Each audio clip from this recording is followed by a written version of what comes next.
Kasipatla MLC కవిత కీలక press meet పెట్టనున్నారు. నిన్న BRS నుంచి ఆమెపై సస్పెన్షన్ వేటు పడటంతో ఈ ప్రెస్ మీట్ ప్రాధాన్యత సంతరించుకుంది. అయితే ఎమ్మెల్సీ పదవికి పార్టీ సభ్యత్వానికి కవిత రాజీనామా చేస్తారని ప్రచారం జోరుగా సాగుతుంది. భవిష్యత్తు కార్యాచరణ ఏమై ఉంటుందనే టాక్ పొలిటికల్ సర్కిల్లో చక్కర్లు కొడుతుంది. ఇప్పటికే ఏ పార్టీలో చేరమని జాగృతి వర్గాలు స్పష్టం చేయగా కొత్త పార్టీకి కవిత సలహాలు చేస్తుందా అనే చర్చ జరుగుతుంది.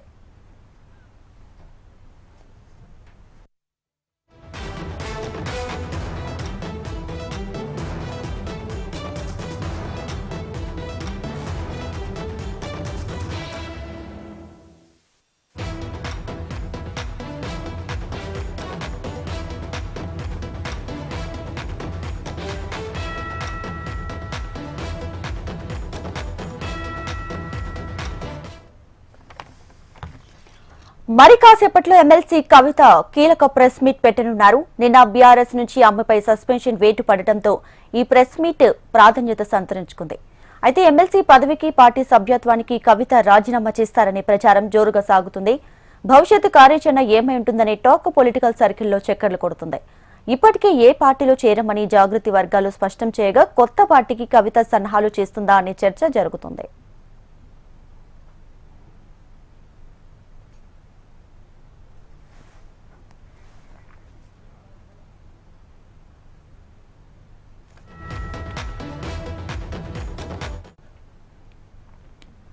రైట్గా మరి కాసేపట్లో ఎమ్మెల్సీ కవిత కీలక ప్రెస్ మీట్ పెట్టబోతున్నారు. సో ఈ ప్రెస్ మీట్ లో ఆమె ఏ అంశాలు ప్రస్తావించే అవకాశం ఉందో మా ప్రతినిధి ప్రవీణ్ లైవ్ లో మరిన్ని డీటెయిల్స్ అందించడానికి సిద్ధంగా ఉన్నారు. ప్రవీణ్, మరి కాసేపట్లో కవిత తన పార్టీ కార్యాలయంలో మాత్రం ప్రెస్ పెట్టబోతున్నారు. తెలంగాణ ఆ జాగృతికి సంబంధించిన కార్యాలయం ఇప్పటివరకు ఏర్పాటు చేశారో ఆ కార్యాలయంలో కూడా ప్రెస్ మీట్లు కూడా పెట్టబోతున్నారు. ఈ ప్రెస్ మీట్ వేదిక కూడా కవిత ఏ అంశాలపైన కూడా ప్రసంగించబోతుందనే దానిపై కూడా ఆసక్తి రేపుతుంది. ఇప్పటివరకే సంతోష్ అదేవిధంగా హరీష్ రావు ఇద్దరిని కూడా టార్గెట్ చేస్తూ కూడా ఆ లాస్ట్ ప్రెస్ మీట్లో కూడా కవిత మాట్లాడారు. ఇవాళ ఎవరిని టార్గెట్ చేయబోతుంది అంటే గతంలో కాళేశ్వరం ప్రాజెక్టుకు సంబంధించినందుకు మాత్రం ఆ ప్రాజెక్టు నిర్మాణ సమయంలో మాత్రం భారీగా అవినీతి జరిగింది. అవినీతికి సంబంధించిన దానిపైన కూడా వాళ్ళ పాత్ర లేదా అనే విధంగా కూడా కవిత ఒక కామెంట్లు అయితే చేశారు. చేసిన సందర్భంలో మాత్రం కాళేశ్వరానికి సంబంధించిన దానిపైన కూడా ఆ సిబిఐ విచారణకు రాష్ట్ర ప్రభుత్వం ఇప్పటివరకు ఆదేశించింది కాబట్టి ఆ దానిపైన కూడా ఆ విచారణలో భాగంగానే కవిత ఇలాంటి కామెంట్లు చేయడం మాత్రం ఇప్పటివరకే ఆ బీఆర్ఎస్ వర్గాల్లో ఒక ఆసక్తి అయితే రేపింది. పరిణామాల తర్వాత మాత్రం నిన్న ఆ కవితను బీఆర్ఎస్ పార్టీ నుంచి కూడా ఇప్పటివరకే సస్పెండ్ చేశారు. కవిత సస్పెన్షన్ ఆ తర్వాత మొదటి ప్రెస్ మీట్ అయితే ఆ 12 గంటలకు పెట్టబోతున్నారు. మొదటి ప్రెస్ మీట్లో కవిత ఎలాంటి అంశాలపైన కూడా ఆ ప్రసంగించబోతున్నారు అనే దానిపై కూడా ఆసక్తి అయితే రేపుతుంది. మనకున్న సమాచారం ప్రకారం మాత్రం కవిత ఆ కొత్త పార్టీకి కూడా అడుగులు వేస్తున్నారు. కొత్త పార్టీ ఆ పెట్టడానికి మాత్రం సిద్ధంగా అవుతున్నారు. కొత్త పార్టీ పేరు ఏమి ఉండబోతుంది అనే దానిపై కూడా ఆసక్తి అయితే రేపుతుంది. ఎందుకంటే కవిత అమెరికా పర్యటనకు వెళ్ళిన సమయంలో మాత్రం తన జాగృతి ఆ కార్యాలయానికి సంబంధించిన మాత్రం జాగృతి కార్యాలయాన్ని కూడా ఇప్పటివరకే సిద్ధం చేశారు. తెలంగాణ జాగృతి కార్యాలయం మాత్రం కవిత నివాసం ఇక్కడ ఉంటుంది. కవిత నివాసం పక్కనే కూడా ఆ జాగృతి కార్యాలయాన్ని కూడా ఏర్పాటు చేశారు.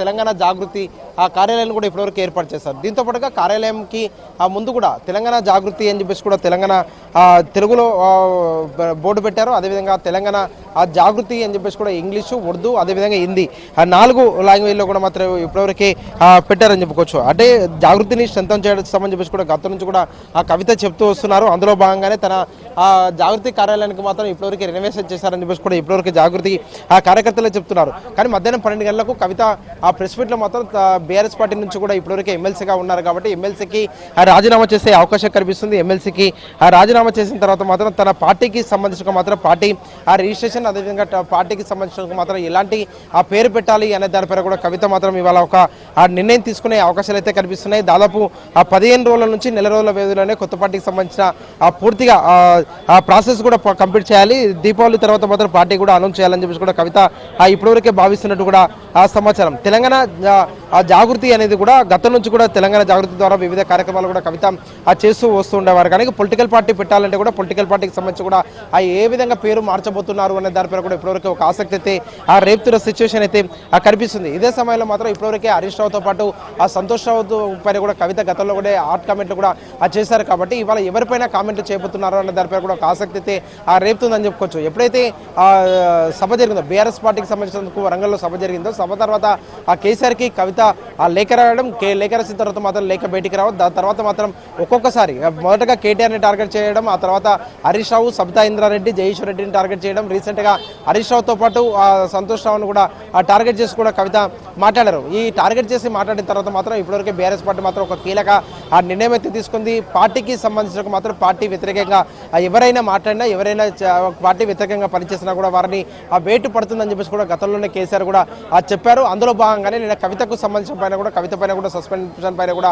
కేసీఆర్ నిర్ణయం తీసుకున్న సిచ్యువేషన్ అయితే ఇప్పటివరకు కనిపించింది. కానీ ఇప్పటివరకు జరిగిన పరిణామాలు ఒక ఎత్తు అయితే, ఇవాళ నుంచి మాత్రం జరిగే పరిణామాలు మాత్రం ఇంకొక దానిపైన కూడా రాజకీయ వర్గాల్లో ఒక ఆసక్తికర చర్చ జరుగుతుంది. ఎందుకంటే ఇప్పటివరకే కవిత మాత్రం ఒక ఆర్ట్ కామెంటే చేశారని చెప్పుకోవచ్చు. ఎందుకంటే కాళేశ్వరం ప్రాజెక్టుకు సంబంధించిన మాత్రం కాళేశ్వరం పైన కూడా సిబిఐ విచారణకు రాష్ట్ర ప్రభుత్వం ఆదేశించిన నేపథ్యంలో మాత్రం ఇది కాళేశ్వరం ప్రాజెక్టుకు సంబంధించిన దానిపైన కూడా గతంలో హరీష్ రావు ఇరిగేషన్ శాఖ మంత్రిగా ఉన్నారు. ఆ సమయంలో సంతోష్ రావు కూడా భారీగా ముడుపులు అందాయనే విధంగా కూడా ఒక కామెంట్లు అయితే చేశారని చెప్పుకోవచ్చు. ఎందుకంటే అప్పుడు మేఘా కృష్ణారెడ్డి కన్స్ట్రక్షన్ సమయంలో మాత్రం మేఘా కృష్ణారెడ్డి నుంచి కూడా లాభం పొందారు అనే విధంగా కూడా ఇప్పటివరకే కవిత అయితే ఒక కామెంట్లు చేసిన నేపథ్యంలో మాత్రం ఏ విధంగా లాభం పొందారు అనే దానిపై కూడా చెప్పాలి అంటూ కూడా బీజేపీ ఇప్పటివరకే ప్రశ్నిస్తుంది. సిబిఐ విచారణ చేపడితే మాత్రం సిబిఐ విచారణలో మొదటగా కవితని సిబిఐ కూడా విచారణ చేయాలి అంటూ కూడా ఇప్పటివరకే ఎంపీ ధర్మపురి అరవింద్ కూడా డిమాండ్ చేస్తున్న సిచ్యువేషన్ కనిపిస్తుంది. ఎందుకంటే కాళేశ్వరం కావచ్చు, బీఆర్ఎస్ పార్టీలో మాత్రం ఎవరెవరు ఎలాంటి అవినీతికి పాల్పడ్డారు, ఎవరెవరు ఎలాంటి కార్యక్రమాలు చేశారు, ప్రాజెక్టులో మాత్రం ఎవరెవరు అవినీతికి పాల్పడ్డారనే దానిపై కూడా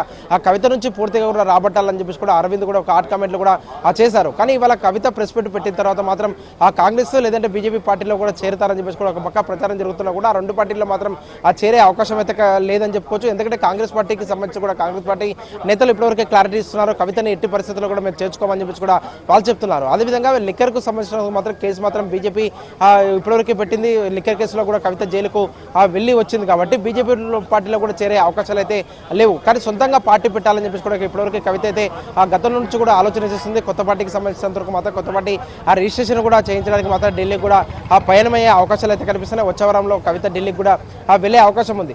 ఢిల్లీకి వెళ్ళిన తర్వాత మాత్రం కొత్త పార్టీ పేరు ఏమి ఉండబోతుందనే దానిపై కూడా ఇప్పటివరకే ఆసక్తి అయితే రేపుతున్న సిచ్యువేషన్ అయితే కనిపిస్తుంది. ఇదే విధంగా మధ్యాహ్నం కూడా తెలంగాణలో 2 గంటలకు కేటీఆర్ కూడా ఒక ప్రోగ్రాంలో కూడా పాల్గొనబోతున్నారు. పార్టీ నుంచి కవిత సస్పెన్షన్ పైన కూడా కేటీఆర్ ఏ విధంగా ప్రసంగించబోతున్నారు అనే దానిపై కూడా ఒక ఆసక్తి అయితే రేపుతుంది. దీంతో పాటుగా గతంలో జాగృతిలో పనిచేసిన వారు ఎవరైతే ఉన్నారో జాగృతికి సంబంధించిన కార్యకర్తలు కూడా రేపందరూ తెలంగాణ భవన్లో కూడా ఒక ప్రెస్ మీట్ పెట్టబోతున్నారు. ఇప్పుడు జాగృతి నుంచి కూడా మేమందరం జాగృతికి టచ్లో లేము, బీఆర్ఎస్ పార్టీలో ఉన్నాము అంటూ కూడా వాళ్ళకు సంకేతం కూడా ఇచ్చే అవకాశం ఉంది. రేపు మధ్యాహ్నం 12 గంటలకు కూడా తెలంగాణ భవన్లో ఒక కీలక ప్రెస్ మీట్ అయితే ఉండే అవకాశం ఉంది. గతంలో కవితతో పాటు ఎవరైతే ప్రయాణించారో జాగృతిలో వాళ్ళందరూ కూడా రేపు మధ్యాహ్నం మాత్రం ఒక ప్రెస్ మీట్ కూడా పెట్టబోతున్నారని చెప్పుకోవచ్చు. ఆ ప్రెస్ మీట్లో ఎలాంటి అంశాలు కూడా వాళ్ళు వెల్లడించబోతున్నారు అనే దానిపై కూడా ఒక ఆసక్తి అయితే రేపుతుంది. ఇప్పటివరకే కవిత చివరిగా అంటే మొన్న పెట్టిన ప్రెస్ మీట్లో మాత్రం హరీష్ రావు అదేవిధంగా సంతోష్ రావు వీళ్ళిద్దరిని కూడా టార్గెట్ చేస్తుంది. ఇప్పుడు పార్టీ నుంచి కూడా సస్పెండ్ చేశారు కాబట్టి ఎవరెవరిని టార్గెట్ చేయబోతుంది అనే దానిపై కూడా ఒక ఆసక్తి అయితే రేపుతుంది. ఇన్ని రోజుల పాటు కూడా కవిత ఎవరిని కూడా అంటే పార్టీలో ఎవరిపైన విమర్శలు కురిపించినా కూడా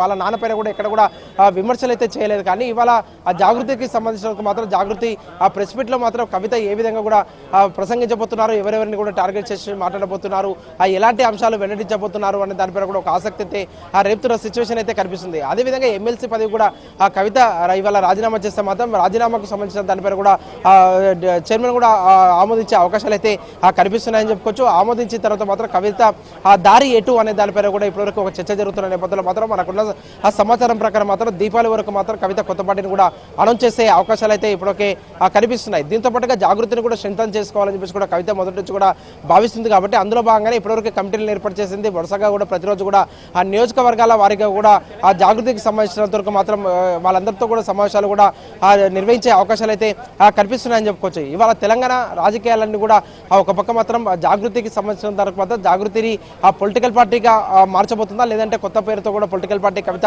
తీసుకొని రాబోతుందా అనే దానిపై కూడా చర్చ అయితే జరుగుతుంది. దీంతో పాటుగా కవితకు సంబంధించిన మాత్రం కవిత ఇప్పటివరకే తన ఫ్యామిలీకి సంబంధించినంత వరకు అటు కేటీఆర్ కావచ్చు అదేవిధంగా హరీష్ రావు పైన కూడా ఇప్పటివరకే కామెంట్లు చేశారు, సంతోష్ రావు మీద కూడా కామెంట్లు చేశారు. కాబట్టి తన కుటుంబానికి సంబంధించిన మాత్రం కుటుంబంలో మాత్రం ఇంకా ఎవరెవరు ఎలాంటి అవినీతికి పాల్పడ్డారు, కేసీఆర్కి మరక అంటడానికి ఎవరు కారణం అనే దానిపై కూడా ఇవాళ ప్రెస్ మీట్ వేదిక కూడా ఎలాంటి కీలక అంశాలు చెప్పబోతున్నారనే దానిపై కూడా ఆసక్తి అయితే రేపుతుంది. ఎందుకంటే గతం నుంచి కూడా కేసీఆర్కు ఎలాంటి సంబంధం లేదు, కేసీఆర్ చుట్టూ దయ్యాలు ఉన్నాయి, ఆ దయ్యాల పనే అని చెప్పేసి కూడా కవిత ఇప్పటివరకే చెప్పారు. వారి వల్లనే బీఆర్ఎస్ పార్టీ ఓటమి కూడా చవిచూస్తుందనే విధంగా కూడా ఒక కామెంట్లు అయితే చేశారు. దాంతోపాటుగా నల్గొండ జిల్లాకు సంబంధించినందుకు మాత్రం ఉమ్మడి జిల్లా మొత్తాన్ని కూడా గతంలో జయేశ్వర్ రెడ్డి మాత్రమే మెయింటైన్ చేసేవారు. మెయింటైన్ చేసిన సందర్భంలో మాత్రం నల్గొండలో మాత్రం రీసెంట్గా జరిగిన 2023 ఎన్నికల్లో మాత్రం ఒక్క సీటుకే మాత్రం బీఆర్ఎస్ పరిమితమైందంటే కూడా అర్థం చేసుకోవాలంటే కూడా గతంలో కవిత జయేశ్వర్ రెడ్డి పైన కూడా కామెంట్ చేస్తారు. ఇలా ఒక్కొక్కరి పైన కూడా కవిత ఇప్పటివరకే టార్గెట్ చేస్తూ వచ్చారు. కాబట్టి ఇవాళ ఎలాంటి అంశాలపైన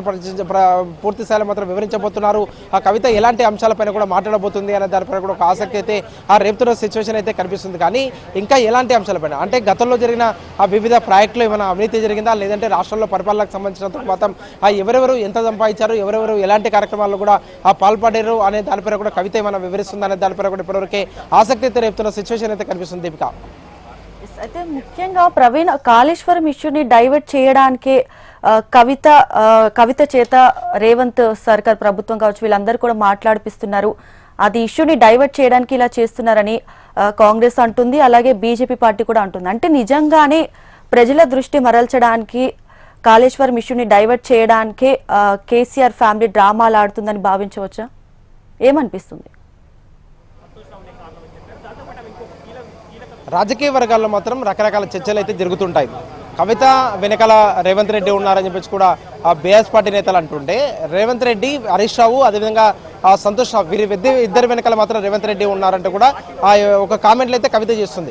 ఇదే సమయంలో మాత్రం కాంగ్రెస్ పార్టీ మాత్రం కావాలని ఆ కుటుంబం సంబంధించినందుకు ఆర్థిక లావాదేవీలు కావచ్చు, కుటుంబంలో చాలా వరకు కూడా ఆస్తుల వివాదాలు ఉన్నాయి. కాబట్టి అందులో భాగంగానే ఆ కవితకు సంబంధించిన మాత్రం కవిత అలాంటి కామెంట్లు చేస్తుంది. ఎక్కడ కూడా కాంగ్రెస్ పార్టీ కవిత వెనకాల లేదనే సందేశాన్ని కూడా ఇప్పటివరకే ఆ కాంగ్రెస్ పార్టీ ఇస్తుంది. ఇదే సమయంలో మాత్రం బీజేపీ పార్టీ కూడా తన కుటుంబానికి సంబంధించిన అంశాలపైన కూడా వారికి ఆ సంబంధం ఉంది. కానీ ఎలాంటి రాజకీయ అంశాలకు మాత్రం ఇతర పార్టీ నేతలకు కూడా ఆ కవితతో సంబంధాలు లేవంటూ కూడా బీజేపీ పార్టీ ఇప్పటివరకే చెప్తుంది. ఇలాంటి సమయంలో మాత్రం కవిత ఇప్పటికే చేసిన కామెంట్ల వెనక మాత్రం ఎవరున్నారు అనే దానిపైన కూడా ఆసక్తిగా చర్చ జరుగుతున్న నేపథ్యంలో మాత్రం కవిత పరిణామాలు గమనిస్తే మాత్రం ఏదైతే జైలు నుంచి కవిత వచ్చిన తర్వాత ఒక్కొక్కసారి ఒక్కొక్క కామెంట్లు చేయడం, ఆ కామెంట్లు చేసిన తర్వాత మాత్రం ఆ కామెంట్ల పైన కూడా పార్టీ ఎక్కడ కూడా స్పందించకపోవడం, కవిత చేసే కార్యక్రమాలు, కవితకు సంబంధించి జాగృతి కార్యాలయంలో అందుబాటులో ఉన్నా కూడా బీఆర్ఎస్ పార్టీ నేతలు ఎవరు కూడా కవిత వద్దకి రాలేదు. గతంలో అధికారంలో ఉన్న సమయంలో మాత్రం కవిత ఎక్కడికి వెళ్ళినా కూడా ఆ మంత్రులు స్వాగతం పలికేవారు, ఎమ్మెల్యేలు వచ్చేవారు, ఎమ్మెల్సీలు వచ్చేవారు.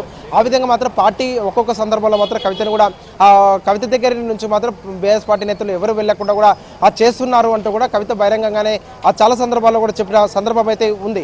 కానీ ఇలాంటి సమయంలో మాత్రం కవిత ఒక పక్క పార్టీకి సంబంధించిన ఆ క్యాడర్ని అందరూ నా దగ్గర నుంచి దూరం చేస్తున్నారని చెప్పేసి కూడా గతంలో కూడా ఆగ్రహాన్ని వ్యక్తం చేశారు. అదే సమయంలో మాత్రం పార్టీ కూడా నా పైన ఎవరైనా కామెంట్ చేస్తే మాత్రం ఆ కామెంట్లు కూడా పార్టీ ఎక్కడ కూడా ఖండించట్లేదు అంటూ కూడా గతంలో కూడా కవిత తెలిపింది. కానీ ఇదే సమయంలో మాత్రం మొన్న ఏదైతే ప్రెస్ మీట్ పెట్టిన సందర్భంలో మాత్రం హరీష్ పైన, అదేవిధంగా సంతోష్ రావు పైన తీవ్ర కామెంట్ చేయడం మాత్రం పార్టీలో మాత్రం దుమారాన్ని రేపాయని చెప్పుకో పార్టీ క్యాడర్ కూడా బీఆర్ఎస్ పార్టీ అధినేత కవిత విషయంలో మాత్రం ఇలాంటి నిర్ణయం తీసుకోబోతున్నారు. పార్టీకి చాలా వరకు కూడా నష్టం వాటిరుతుంది, నష్టం జరుగుతుంది అనే ఫీడ్బ్యాక్ కూడా పార్టీ కూడా ఇచ్చినట్టు సమాచారం. ఈ పార్టీకి ఇచ్చిన సందర్భంలో మాత్రం బీఆర్ఎస్ పార్టీ అధినేత మాత్రం కవితను కూడా సస్పెండ్ చేస్తూ కూడా ఇప్పటివరకు ఒక నిర్ణయం తీసుకున్నారని చెప్పేసి కూడా ఆ పార్టీ వర్గాల్లో ఒక చర్చ అయితే జరుగుతుందని చెప్పుకోవచ్చు. ఈ చర్చకు సంబంధించిన మాత్రం ఇవాళ ఆ కవిత ఏం మాట్లాడబోతుంది, ఎవరిపైన కూడా హాట్ కామెంట్లు చేయబోతున్నారు, ఆ పార్టీకి సంబంధించినందుకు మాత్రం పార్టీకి రాజీనామా అంటే ఏదైతే ఎమ్మెల్సీ పదవి ఉందో ఎమ్మెల్సీ పదవికి రాజీనామా చేయడంతో పాటు ఇంకా ఎలాంటి అంశాలను వివరించబోతున్నారని దానిపై కూడా ఆసక్తి అయితే రేపుతుంది. గతంలో కూడా కవిత చిట్చాట్ చేసిన ఆ సందర్భంలో మాత్రం బీఆర్ఎస్ పార్టీని బీజేపీలో విలీనం చేయడానికి మాత్రం చర్చలు జరిగాయి. విలీనం చేయడానికి మాత్రం బీఆర్ఎస్ పార్టీ వర్కింగ్ ప్రెసిడెంట్గా కేటీఆర్ కూడా దాని పైన కూడా చర్చించారు అంటూ కూడా ఒక కామెంట్లు చేశారు. అదేవిధంగా సీఎం రమేష్ కూడా దానికి కూడా ఒక క్లారిటీ ఇచ్చారు. అవును, కేటీఆర్ వచ్చి మమ్మల్ని కలిశారు, కలిసిన తర్వాత మాత్రం బీజేపీ పార్టీని బీజేపీలో విలీనం చేయడానికి కూడా మమ్మల్ని సంప్రదించారు అంటూ కూడా సీఎం రమేష్ గతంలో కూడా చెప్పారు. దీనిపైన కూడా కేటీఆర్ కూడా స్పందిస్తూ కూడా ఆ విషయాన్ని కూడా కొట్టిపడిచిన ఆ సిచ్యువేషన్ అయితే కనిపించింది. కానీ ఇవాళ కవిత ఇలాంటి అంశాలు ఇంటర్నల్కు సంబంధించినందుకు పార్టీలో ఇంటర్నల్ అంశాలు ఏవైతే ఉంటాయో వాటన్నిటి కూడా అందులో కొన్ని అంశాలు ఏమైనా మీడియా ముఖంగా చెప్తారా అనే దానిపైన కూడా ఒక ఆసక్తి అయితే రేపుతున్న సిచ్యువేషన్ అయితే కనిపిస్తుందని చెప్పుకోవచ్చు. కవిత వెనకాల ఎవరున్నారు అనే దానిపైన కూడా కవిత ఇవాళ ఒక క్లారిటీ ఇచ్చే అవకాశం ఉంది. కవిత వెనకాల ఎవరున్నారు, ఎవరో వెనకాల ఉండి అనిపిస్తున్నారని చెప్పేసి కూడా ఇప్పటివరకు రాజకీయ వర్గాల్లో ఒక చర్చ అయితే జరుగుతుంది. కాబట్టి దానిపైన కూడా కవిత స్పందించే అవకాశం అయితే కనిపిస్తుందని చెప్పుకోవచ్చు. 12 గంటలకు మీడియా సమావేశం ఏర్పాటు చేశారు. కాబట్టి ఈ మీడియా సమావేశంలో కవిత ఎలాంటి అంశాలను వెల్లడించబోతుందనే దానిపైన మాత్రమే ఆసక్తి అయితే రేపుతుందని చెప్పుకోవచ్చు. దీపిక, అయితే ముఖ్యంగా ఒకవేళ కవిత గాని బీఆర్ఎస్ పార్టీ నుంచి విడిపోతే బీఆర్ఎస్ పార్టీకి ప్లస్ అవుతుంది అనుకోవచ్చా, మైనస్ అవుతుందా? ఒకవేళ కవిత కొత్త పార్టీ పెట్టే యోచనలో ఉంటే ఆ పార్టీకి ఏ పేరు పెట్టే అవకాశం ఉంది? అప్డేట్స్ ఏంటి?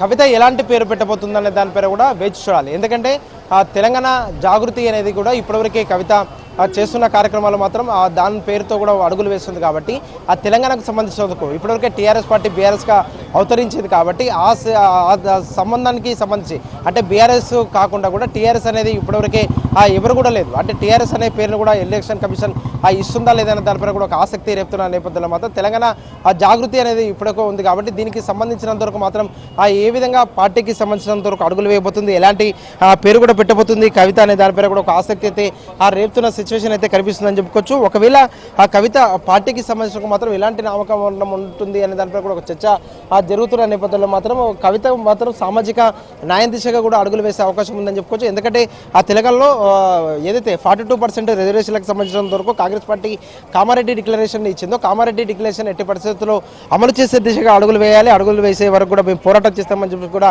ఆ గతంలో ప్రకటించింది. అదేవిధంగా 42% రిజర్వేషన్లకు సంబంధించి ఆ శాసనసభ వేదికకు కూడా బిల్లు తీసుకొస్తే మాత్రం కవిత సమరాలు కూడా ఆ సందర్భంలో చేసింది. అలాగా ఆ విధంగా మాత్రం ఏదైతే బీసీలకు సంబంధించిన మాత్రం బీసీలకు పూర్తి స్థాయిలో మాత్రం జాగృతి తరపున మాత్రం బీసీలకు అండగా ఉంటామని చెప్పేసి కూడా ఆ గతం నుంచి చెప్తూ వస్తుంది కాబట్టి దానికి సంబంధించినంత వరకు మాత్రం బేస్ చేసుకొని ఎలాంటి పేరు పెట్టబోతుంది అనే దానిపైన కూడా ఇప్పటివరకే ఒక ఆసక్తి అయితే రేపుతున్న సిచ్యువేషన్ అయితే కనిపిస్తుంది. కవిత ఆ పార్టీకి సంబంధించిన మాత్రం ఎలాంటి నామకరణం ఉంటుంది అనే దానిపైన కూడా ఒక క్లారిటీ అయితే రావాల్సింది. దీంతో పాటుగా కవితతో కలిసి వచ్చేవారు ఎవరైనా దానిపైన కూడా ఇంకో చర్చ అయితే జరుగుతుందని చెప్పొచ్చు. ఎందుకంటే ఆ బీఆర్ఎస్ కు సంబంధించిన నేతలు కూడా కవిత వెంట ఎవరు కూడా రావట్లేదు అనే దానిపైన కూడా బీఆర్ఎస్ నేతలు అయితే ప్రతి పదే చెప్తున్నారు.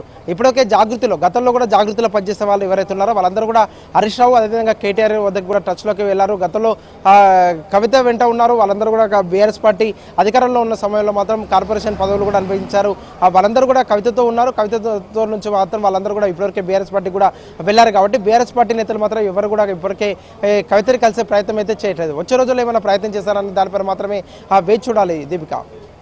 Right Praveen, thanks for the latest updates.